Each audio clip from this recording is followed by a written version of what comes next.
दिन के और छुट्टी ले ले तो नहीं ले लिए हाँ। देखिए छुट्टी केना लेबे जब सर के अचानक फोन चले ले तो केना हम छुट्टी ले लेबे अपना हाथ में है। अहाँ कहतिए ने जे हमरा घर वाली के एहन परिस्थिति में हमर घर वाली छे अभी एक तो सास नहीं छे अकेले घर में रही छी एहन जान सोचनी यहाँ रहती के जन दुठन हमर भ जैते रहे एकर बाद अहाँ चल जेती रहे।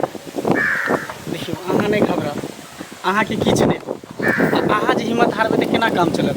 अहाँ एक फौजी की पत्नी छी एना जे करबे तो का चलते अहाँ के धिया पुता नीक लाल भय। हम जी वर्दी पहन छे तो अपना देश के खातिर पहने छे भारत माता के खातिर पहने छे।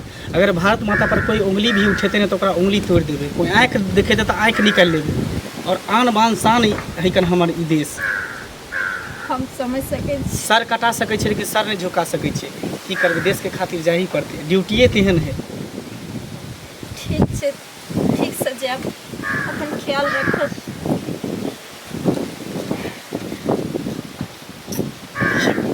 अहाँ के कहै छी ना नहीं काने ले कथी ला काने छी कानून अरे ना जे कानबे अहाँ एक फौजी के पत्नी हो के ना जे कानबे तब तक केना अहाँ के तो और हौसला रहे के चाहिए कि हमर पति जा रहल और बॉर्डर पर जंग लड़े के लेल। खुशी तो रहे छे हरदम खुश रहे छी और सहन भी छे हमरा और सोचे छिए कोनो जना नीक कर्म क कैलिए जे हमरा फौजी से शादी भेल जे अपन ख्याल नहीं पूरा देश के ख्याल रखे छे हमर पति। लेकिन तैयो किया जब वहाँ आवे छे ड्यूटी से घर जे लगे छे तो हम अपने आप के रोक नहीं पावे छी हम संभाल नहीं पावे छी। कानून देश के रक्षा केना हमारा फर्ज है बुझलिए। हम खुदा ने खास्ते जंग में अगर शहीदो भ गली ना तो कानम नहीं एहि दुआरे कि देश के खातिर अगर जानो दे देबे हम कुर्बानो भ जेबै तो चिंता नहीं करो। एहन बात न बोलू एहन बात न बोलू सास ससुर हमरा चल गेल दुनिया से अभी ई कहाँ की निशानी अभी हमरा पेटे में है अब बेटा छे कि बेटी अभी दुनिया में एबो नहीं कैले। हाँ एहन बात न बोलू भगवान करे अहाँ के रक्षा करे और फिर हमर सुहाग सही सलामत हमरा पास आवे। ख्याल रखो ठीक है हम तो टेंशन नहीं लेब अहाँ टेंशन नहीं लेब ठीक है। अरे एक के जान चल जेते तो कि लाखों करोड़ के जान तब बच जेते ना 125 करोड़ देशवासी 1.5 करोड़ देशवासी ओकर जान बचावे के लिए अगर एक बंदा शहीदो भ जेते ना भ जेते कोई दिक्कत नहीं टेंशन नहीं लो कि चिंता नहीं करू हंसी खुशी से रहो फोन पर बतियाइत रहो कि लेट भर ले जाय छी फोन करब।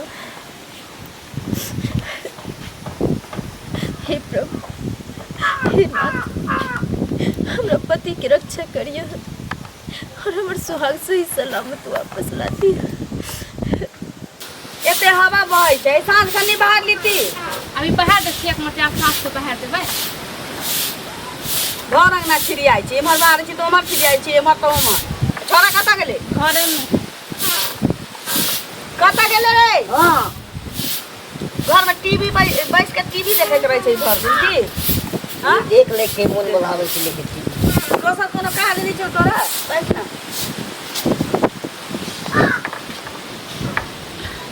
अहूँ किछु कहऽ चाहै छियै कि कहियौ ने कथी हम कहबै अहाँ कहियौ ना कहियौ ने बाहर जाइ ना सोचे छौ कि बाहर निकला वाला चाहिए सब कुछ सुर फुराए लगे छौ कहला तो कहियौ ना हंसै किया छियै किछो चाही नहीं हमरा चाहिए आइ कहियौ ने कथी लेबै किछो कह चाहै छलौ बजतै ना वह ना कोन हमरा सामान बजे के लेतै, रहतै नहीं केले में लेतै। कह देबै अहाँ के जे लैके है कह दियौ आनि दे जो ना मुरही जिलेबी ल लियै कनिया बौरिया छी खतै कनि हमरो मुरही, मन होइए जिलेबी? हाँ कचरियो सब हाँ ल लियै हाँ झिल्ली मिलत होत तो ओहो ला ले देखी बा मन के बात कहिए देलको तो छोहरो लियो पड़ती तो छहो ओने मिला के खायल जेतै। नहीं झिल्ली जे छाने छै से वाला ला ले। बेसन के नहीं छानै छै हाँ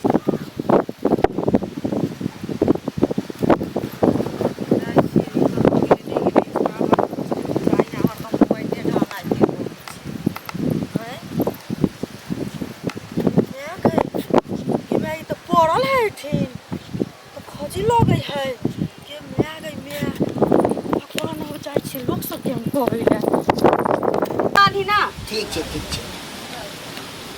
लिया तब तक ढील देख दिया त हमरा कितनी हवा मारे ठमार कहीं में ना बहत रहे छी हवा ना दुनिया बर्तन बासन सब कुछ कर ले।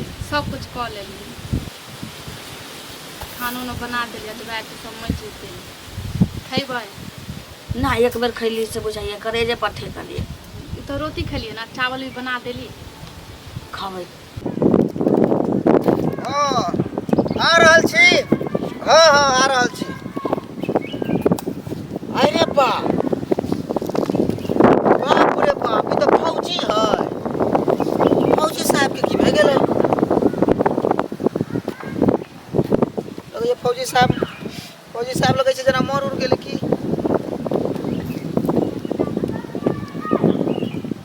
फौजी साहब मर गेलै, बाप रे बाप। हमरा तऽ केकरो पतो बोले पड़तै, कोई ना है ठाम जाए पड़ते लगैया हमरा। हल्ला करे पड़ते, फौजी साहब रास्ता में मरल है। बाप रे।